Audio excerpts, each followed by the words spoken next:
Hey everyone, in today's video I'll show you how to disable the login password on your Mac.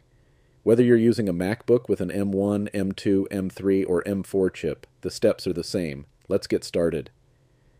Currently, you might notice that a password is required to sign in. To remove this password, start by opening System Settings. There are two ways to do this. Click on the System Settings icon in your dock, or click on the Apple logo in the top left corner of your screen and select System Settings from the drop-down menu.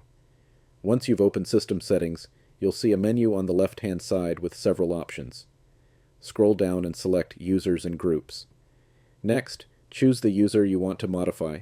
Click the eye icon on the right to open the User Details pop-up, and then click Change in the Password section. Enter your current password in the Old Password field. Leave the New Password and Verify fields blank. Once finished, click Change Password.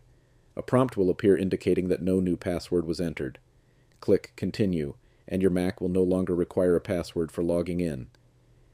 Important note: if Touch ID is enabled, removing your password will disable Touch ID functionality. If File Vault is active on your Mac, you won't be able to remove your password. To disable File Vault, select Privacy and Security in System Settings. Scroll down on the right-hand side and click File Vault. If File Vault is active, click Turn Off to disable it. In my case, it's already disabled. Your Mac now logs in without a password. If this tutorial was helpful, please like the video, subscribe to the channel, and drop any questions in the comments below.